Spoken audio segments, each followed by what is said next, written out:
ദുഃഖവെള്ളി, good ഫ്രൈഡേയും മറ്റു ഡേകളും ആയത് എങ്ങനെ? ക്രൈസ്തവരുടെ വിശ്വാസ ജീവിതത്തിൽ മഹാത്യാഗത്തിൻ്റെ ഓർമ്മ പേറുന്ന ദിവസമായ ദുഃഖവെള്ളി എങ്ങനെയാണ് ഇംഗ്ലീഷിൽ ഗുഡ് ഫ്രൈഡേ ആയി മാറിയത്? തീവ്ര ദുഃഖത്തിൻ്റെ ഓർമ്മനാൾ എങ്ങനെയാണ് നല്ല ദിനമെന്ന പേരിൽ അറിയപ്പെട്ടത്?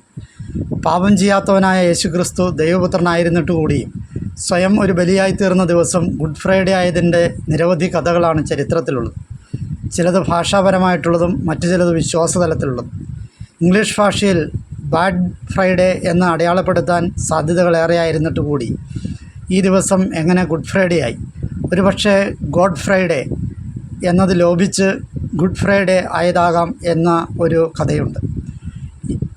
യാത്രാമംഗളമായി ദൈവം നിന്നോടുകൂടെ ഉണ്ടായിരിക്കട്ടെ എന്നർത്ഥമുണ്ടായിരുന്ന ഗോഡ് ബി വിത്ത് എന്ന പ്രയോഗം ക്രമേണ ഗുഡ് ബൈ ആയതുപോലെ ഒരു മാറ്റമായിരിക്കാം ഗോഡ് ഫ്രൈഡേ ഗുഡ് ഫ്രൈഡേ ആയി മാറിയതിന് പിന്നിലെന്ന് ചിലർ അനുമാനിക്കുന്നു.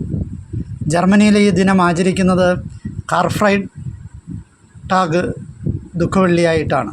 വിശുദ്ധ നാട്ടിൽ ഈ ദിവസം ബിഗ് ഫ്രൈഡേ ആയിട്ടും ആണ് ആചരിക്കുക. ഹോളണ്ട്, ഗ്രീസ് പോലുള്ള രാജ്യങ്ങളിൽ ഇത് ഹോളി ഫ്രൈഡേയുമാണ്. അടിസ്ഥാന വിശ്വാസം ഏകമായിരിക്കുകയും എന്നാൽ വ്യത്യസ്തമായ പേരുകളാൽ സമ്പന്നമായ മറ്റൊരു ക്രൈസ്തവ ദിനം കൂടിയാണ് ദുഃഖവെള്ളിയാഴ്ച. ഇങ്ങനെ വ്യത്യസ്തമായ പേരുകളുള്ള ഒരു ദിനം മറ്റൊന്നുണ്ടായിരിക്കാൻ സാധ്യത കുറവാണ്.